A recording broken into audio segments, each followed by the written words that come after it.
오늘 본문은 창세기 22장 1절에서 3절입니다. 계속 이 부분을 묵상하고 있죠. 그 일 후에 하나님이 아브라함을 시험하시려고 그를 부르시되 아브라함 하시니 그가 이르되 내가 여기 있나이다. 여호와께서 이르시되 내 아들 내 사랑하는 독자 이삭을 데리고 모리아 땅으로 가서 내가 내게 일러준 한 산 거기서 그를 번제로 드리라. 아브라함이 아침에 일찍 일어나 나귀 안장을 지우고 두 종과 그 아들 이삭을 데리고 번제에 쓸 나무를 쪼개어 가지고 떠나 하나님이 자기에게 일러주신 곳으로 가더니. 자, 우리는 창세기 22장을 통해 아브라함이 하나님께 받은 테스트에 대해서 묵상하고 있습니다. 하나님께서 아브라함에게 믿음의 테스트를 하실 때 그 테스트 자체가 고통이고 또한 시련으로 보입니다. 우리에게도 마찬가지죠. 그럴 때 아브라함은 믿음의 모습을 보입니다. 그가 보인 믿음의 그 모습들이 어떤 것인지를 우리는 이제 좀 쪼개갖고 하나하나 분석하면서 묵상하고자 합니다. 먼저 우리가 아브라함이라는 생각을 먼저 감정이입을 하시고 우리가 아브라함이라면 하나님으로부터 음성을 들었을 때 어떻게 할 것인가를 상상하시면서 같이 묵상하면 좋겠습니다. 자, 아브라함의 믿음이 있을 때 먼저 여러분 어느 날 여러분 안에 갑자기 나의 귀한 아들을 번제로 드려야 되겠다라는 생각이 든다면 여러분은 그 생각을 하나님부터 온 것이라고 인정할 수 있을까요? 자, 아브라함은 이미 하나의 음성을 듣는 선지자였죠. 그러나 전에 말씀하셨던 계시와 상충되어 보이는 계시를 바르게 인식할 수 있었다는 게 아브라함의 또 다른 겁니다. 자, 아브라함에게 하나님은 앞으로 너에게 태어날 자손이 수없이 많을 거라고 말씀하셨고 오랜 기다림의 또 시기 끝에 하나님이 이삭이라는 아들을 주셨어요. 그리고 그 이삭이 너의 수많은 자손의 씨가 될 것이라고도 말씀하셨습니다. 그게 이미 분명히 들었던 하나님의 음성이었고 또 그 말씀대로 이삭이 태어났어요. 그런데 이번에 하나님이 이삭을 번제로 드리라고 하시는 겁니다. 그렇다면 여태까지 자기가 분명히 들었던 하나님의 음성과는 배치되고 대조되며 모순되는 일관성이 없는 말씀 아니겠습니까? 만일 누가 나타나서 너의 독자를 번제로 바치라 그러면 우리는 흔히 자기의 감정이입을 하고 또 거기에 자기 선입견을 집어넣어 사탄아 물러가라 라고 말할 수 있죠. 거짓과 속임수의 영아 하나님이 이미 나에게 약속하셨다. 이 아들을 통해 내 자손이 많다고 하셨는데 어디서 날 속이려고 그래? 이렇게 할 수 있잖아요. 그런데 하나님의 약속과 반대되는 말로 나를 미혹하는 영아 물러가라 하고 호통치지 않겠습니까? 그런데 이렇게 말씀하시는 하나의 음성을 먼저 하나님 음성으로 들을 수 있었다는 거예요. 그러니까 여러분 믿음은 들음에서 나요. 들음은 하나님의 말씀으로 말미암고 그죠? 그래서 믿음은 하나님의 음성을 들을 수 있는 것에서부터 생기는 거예요. 그 음성을 음성으로 듣는 거예요. 하나님의 음성을 다른 음성으로 듣지 않고 하나님의 음성을 하나님 음성으로 들을 수 있는 분별력이 필요한 것이죠. 우리가 성경 말씀은 하나님 말씀이 아니라고 할 수 없죠. 그러니까 얼마나 좋아요. 그죠? 하나님의 말씀이 분명하니까. 분명한 하나님의 말씀이 있는데도 다른 걸 들으려고 하기보단 그걸 먼저 읽어야 되겠죠. 그게 온전히 숙련된 후에 쓰여지지 않은 하나님의 음성도 들을 수 있는 것이죠. 자, 순종은 하나님의 음성을 하나님의 음성으로 분별하는 것 이후에 나타나는 거예요. 하나님의 음성을 인식할 수 있어야 순종도 여부가 생기는 거지. 하나님의 음성을 못 듣는데 어떻게 순종의 여부가 있겠습니까, 여러분? 남편이 부인한테 전화를 겁니다. 근데 자기 핸드폰이 배터리가 나가서 다른 사람 전화기를 빌려서 전화를 걸었어요. 모르는 번호로 전화가 왔겠죠? 전화를 걸어서 여보 나야 라고 그랬어요. 그랬더니 부인이 누구세요? 하는 거예요. 모르는 번호로 전화 오니까. 그러면서 나라니까 여보 당신 남편 할 때 부인이 누구세요? 라고 누구시냐고 난 당신 모른다 이러면 여러분 전혀 웃기는 상황이 되잖아요. 결국 내가 익숙하지 않은, 내가 기대하지 않은 것으로 음성이 들릴 때 그 음성을 우리 남편 음성 맞구나라고 알아채야 되는 것이죠. 하나님의 음성을 들을 수 있어야 되는 것이죠. 나는 선한 목자이고 나의 양은 목자의 음성을 듣는다라고 했습니다. 자, 그 음성이 들렸을 때 아브라함의 믿음의 표현은 Here I am입니다. 주여 내가 여기 있습니다. 그죠? 이 표현은 인간이 마음으로 하나님께 표현할 수 있는 가장 위대한 표현일 것입니다.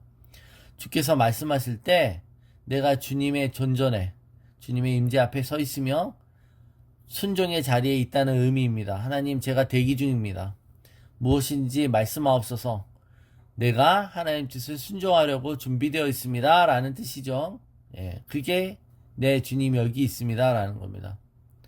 하나님 말씀하세요. 내가 들어보고 따를지 안 따를지 따르는 게 아니라 하나님, 저는 주의 종입니다. 말씀하옵소서 라고 하는 그 자세를 말합니다. 즉 내가 어디에 있는가라는 거죠. 하나님, 제가 여기 있습니다. 그죠? 하나님 앞에서 내가 어디 있는지를 이해하는 것은 음성을 들을 뿐 아니라 내가 그 음성을 듣자마자 신속하게 순종하는 것을 의미합니다. 아브라함은 하나님의 음성을 듣고 다음날 아침에 일찍이 하나님이 명하신 여정을 떠나려고 했습니다. 그래서 순종하려고 하는 자세란 무엇입니까? 내가 상대방에서 적정한 위치에 있는 거예요. 내가 상대방보다 아랫사람이면 나는 그 사람보다 아래에 있고, 그리고 그분의 눈으로 나를 보는 거죠. 그죠? 그분이 나를 어떻게 보는지 모르고 자기가 자기 스스로를 되게 높이 생각해서 착각하는 게 아니라는 겁니다. 자기 생각이 옳다고 생각하는 것을 행하고 싶어서 하나님, 저는 그렇게 하기 싫습니다. 제가 검토해보고 제가 마음에 들면 합니다 라고 말하는 것은 하나님과 우리의 올바른 역학의 관계가 아니죠.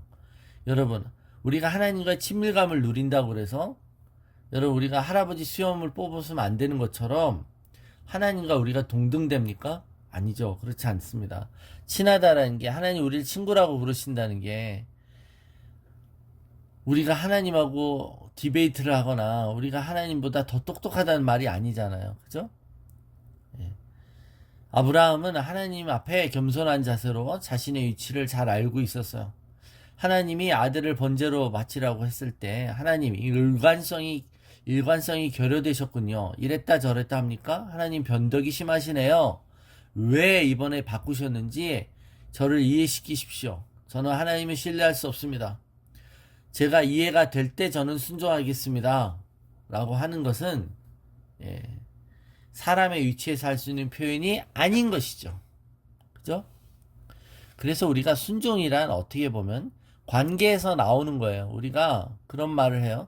우리가 순종할 때는 저 사람이 시키는 명령, 저 사람이 시키는 내용에 대해서 순종한다 생각해요. 그래서 내가 합당하다고 생각하는 건 순종하고 내가 아닌 건 아니다고 생각하는 거죠. 그렇지 않아요? 하나님의 명령의 말을 통해 대상이신 하나님을 인식하는 것이죠. 흔히들 나는 사람에게 순종하지 않습니다. 조직에게 순종한다는 말인가요? 흔히들 우리는 순종이 사람에게 하는 게 아니라 생각하지만 어떤 특정한 명령이나 사안이라고 생각하지만 그래서 자기는 시스템에 순종한다는 거 아니에요? 조직의 시스템? 잊지 말아야 될 것은 사람이 시스템이라는 거예요. 내가 시스템에 순종한다는 건 사람에 순종하는 것과 같죠. 하나님이 정하신 시스템에 순종하는 거예요. 그래서 하나님이 말씀하실 때 우리의 올바른 자세는 언제나 주님, 제가 여기 있습니다. 말씀하옵소서 라고 하는 반응이 되셔야 되는 줄로 믿습니다. 자, 황당한 명령을 받았을 때 아브라함은 믿음의 스타트를 바로 즉시 끊었습니다. 그럴 때 아브라함은 이 이슈에 대해서 자신의 부인하고도 의논하지 않았고, 그리고 이것을 이삭과도 의논하지 않았고, 그 외에 어떤 사람하고도 의논하지 않았습니다. 그러니까 우리가 순종을 즉시 온전히 기쁘게 할 때, 즉시 온전히 기쁘게 라는 말이 한 번에 있다는 건 사람을 의뢰하지 않는다는 거예요. 사람들의 반응을 구하지 않는다는 거고, 사람들의 지지나 사람들의 컨펌을 구하지 않는다는 것이죠. 그래서 여러분, 무엇이 올바른 일인지 아는 것과 그 일에 대해서 논쟁하는 것은 별개의 이슈예요.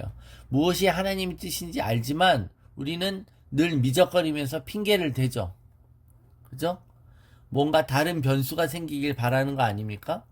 발람 선지자가 하나님의 음성을 들었어요. 그죠? 발락이 보낸 사신들을 쫓아가지 말라고.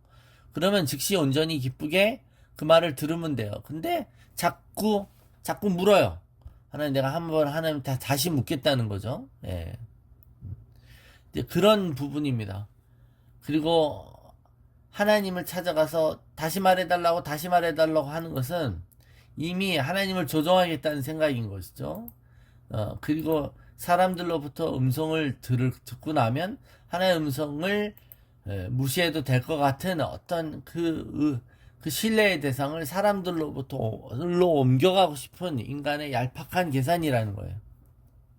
아브라함은 어떨 땐 되게 믿음이 흔들리고 쪼다갔고 참 우리랑 비슷한 것 같은 모습을 보이다가도 이럴 때 보면 정말 멋있죠. 믿음의 사람답습니다. 그는 믿음을 보였습니다. 하나님에 대해 전적으로 신뢰했고 그분 앞에 그의 약속을 의심하지 않았습니다. 그래서 그가 믿음의 조상이 되는 거고 하나님과 친구라고 여겨지는 것인 줄로 믿습니다. 오늘도 우리는 하나님의 음성을 하나님의 음성으로 듣는 복이 있기를 원합니다. 그리고 그 음성 들을 때 하나님, 제가 여기 있습니다. 말씀하옵소서. 무엇이든지 말씀하옵소서. 주여, 내가 온전히 순종하겠습니다. 라고 말하는 저와 여러분 되시고, 이것에 대한 확증이나 이것에 대한 변경을 위해 사람을 의지하거나 사람의 영광이나 사람의 컨펌을 구하지 않는 저희들 되게 하옵소서. 오직 주의 음성을 들었다면 그것으로 끝입니다. 그것으로 최종이라는 것을 늘 알고 믿고 순종하는 우리가 되기를 바랍니다.